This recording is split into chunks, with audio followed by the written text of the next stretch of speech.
Tant aux vivre dans mon kili, il faut que se soigner au moko. Tant aux vivre dans mon kili, il faut l'habitude. Il y a un contrôle. Il y a vie na yo. Ngai tant il y a un Esther tu vas de la vie. Azi passe à nous autres nae. Na mona chango ba blague. Abi Mireille. En tout cas soko beli. Attends mon tout passe qui est dans l'hôpital. Na ebi c'est ah. Nga na ebi saka yo faut ça ba examen. Yo nyo soka shiba baba nzamba ko sala. Au moins que siko au coach hôpital. Aseki. Témoignage kala ya suko nga inakota muke ya jour anniversaire na le 14 avril. Abilanga Mireille. Est-ce que vous savez un gâteau mon côté à souvenir et à souka? Tant que le nga bongo, na pesa qui me combat mon abaluki na ah maman c'était pourquoi on va bouiller. À ce qui m'a cassé, que c'est quand on a na se ka yangote. Abi ah obangi responsabilité. Nabi jamais. Nabi yo kufali loté. Habiter na tumbulu mais ça la vidéo. Juste né au sala vidéo anniversaire na 23h. Abi est-ce que vous avez un tel la bengele ba camarade na iko azaki na besoin na benga bango. Alors on a yeba ki tezaki azo pesa revoir na bandiko na ye pe na ba camarade na ye. Autant on a bengi bango a solo na bango et les 15 na 5h à kainga na maboko. Abi Mireille utana ba konstangai sola na bango okundanga na honneur. Place la compagnie que grande sœur Azo Koufa.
Elle a cassé la pipe à l'âge de 53 ans.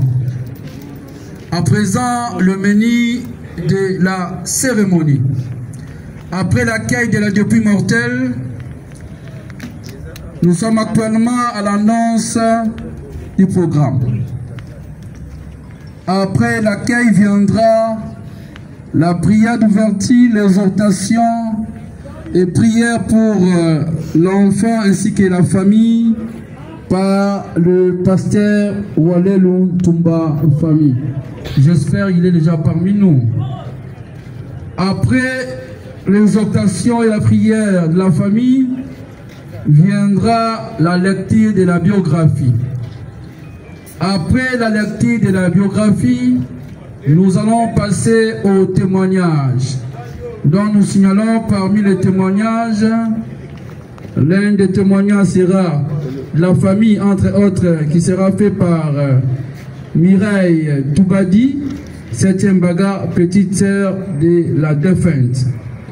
Nous allons suggérer un témoignage également de nos amis de la DGDA où travaillait maman Esther Gauthier Toubadi. Après les témoignages, viendra l'oraison funèbre par madame Feza de la DGDA King Aero. Après l'oraison funèbre, nous allons inviter le fils de maman Esther pour un mot. Après son mot, viendra le mot de la famille. Après le mot de la famille, nous passerons au dépôt de gerbes de fleurs, dont nous profitons pour signaler à ceux qui ne sont pas encore enregistrés de venir se faire enregistrer. Après le dépôt de gerbes de fleurs, viendra la prière qui sera clôturée par la levée du corps. Sans plus tarder, nous invitons l'homme de Dieu, le pasteur Walelou, s'il est déjà parmi nous, il peut avancer. Après Soki Azaka Kate, parmi nous, s'il y a un serviteur de Dieu, ou à Kolei Sabiso, voilà. Directement, vous prenez le relais. Nous vous invitons pour une petite exhortation de 5 à 6 minutes qui sera suivie na prière que ressemble là pour na mwana na libota. Merci sans plus tarder. Est-ce qu'on peut dire Amen? Est-ce que beaucoup de gens ont été amen à malam? Est-ce que beaucoup de gens ont été biso mabu? Le biso. Tous vendana l'ensemble. Colonna. Azali pe na témoignage ya moke pona yaya na ye. Mbote bandeko. Mbote bandeko. En tout cas, ceux qui ont continué na kati ya ba souci, donc egosala ngape passe makasi. Mais ceux qui ont mato, ils bien vous a concentré na eloko ya moi mukio na goloba pona Esther Touba de la vie, vraiment egosuna ba tebele. Ngana osala témoignage ti. Na ngape ça juste conseil. Conseil na ngape ça ezamingi na biso bato tozo vivre na mokili. Quand on vit dans mon kili, il faut que se soigner le moko. Quand on vit dans mon kili, il faut l'habitude. Il y a un contrôle. Il y a vie. Il y a un Esther Touba de la vie. A vu passer à nous autres. Dans mon attention, blague. Abi Mireille. En tout cas, ce qu'on bélit. Attends, mon tout passe qui est dans l'hôpital. Naïbi c'est A. Ngana ebisaka yo fo sante ba examen yo nyoso ka shiba baba shiba ba nzamba ko sala au moins que siko ko hôpital aseki témoignage kala ya suko nga ina kota muke ya jour anniversaire na le 14 avril abila nga Mireille est-ce que ko sala ngai gâteau moko te ya souvenir ya suka ta alobila nga bongo na pesa ke mkongo mona baluki na mama Esther pourquoi ko babui aseki makasi kusekaona na seka ya ngote abi obangi responsabilité. Nabi jamais. Nabi yo kufali loté. Habiter na Tumbulu. Mais ça là la vidéo. Juste une vidéo anniversaire naé. Na 23h. Abi est-ce que vous avez un tel. La bengele ba camarade naé ko azaki na besoin na benga bango. Alors on a yeba dit que Zaki azo pesa revoir na bandeko naé pe na ba camarade naé. Autant on a bengi bango à solo na bango et les 15 na 5h à Kainga na Maboko Abi Mireille Uta na ba konstangai sola na bango okundanga na honneur place la compagnie que grande terre azo kufa place la compagnie que était à solo azo ken pour ami pesa la kinga déjà ma casse nanga déjà ya ko lila epe ya ko kundae donc na kimia nyos le démon sel na nzambe moto na nzambe donc voilà yongolo nga lo baraka non nzambe azana baleki nyos batikali ya Esther Toubadi donc ma collègue nipe nzambe apatela bino vraiment merci na DGD na o nyos ko salipona ba fofo merci beaucoup.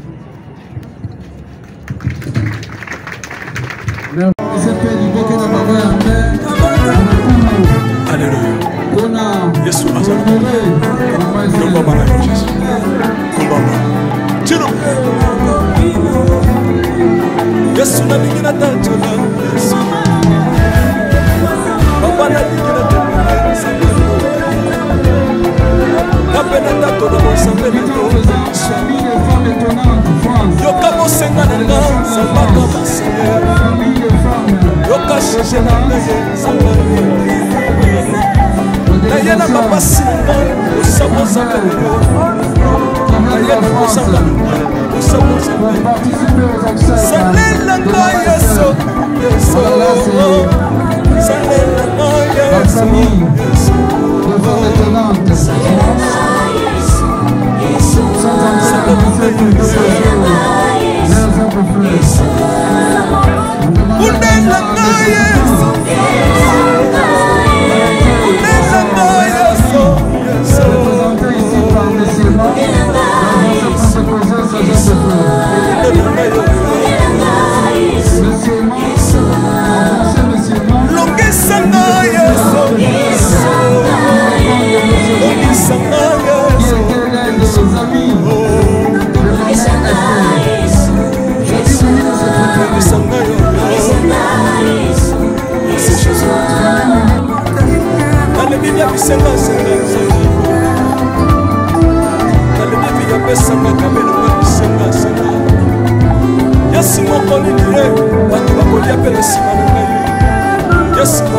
oyo nasangoli Zambe nazoyembela Zamba mosolo oyo nasangoli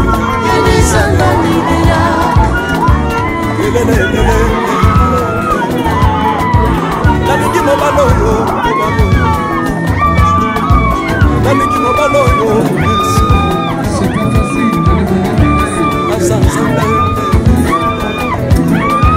ayoki bosenga na nga nzambaka basa ayoki suje na ngai nzambaka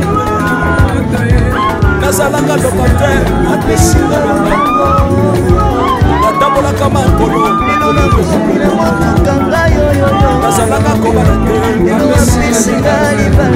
apambolinga yeso apambolinga yeso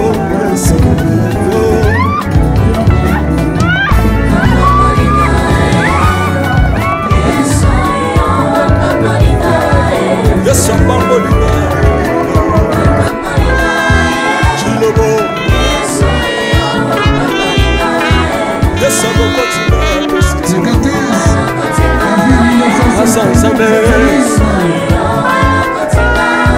nalingo beta mololo bisika ezali beta mololo wabila fils du prophète bana royaume de Dieu bana centre de réveil aux obligés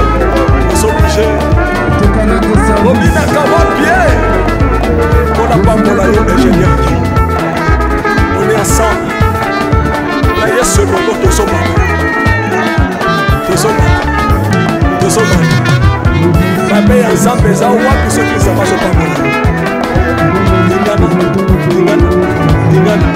lingana loba kelekele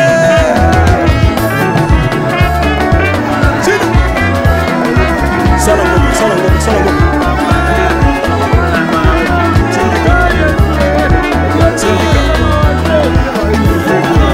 que Dieu vous bénisse.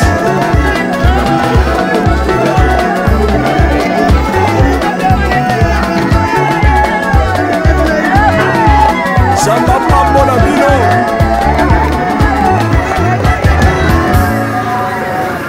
Alléluia.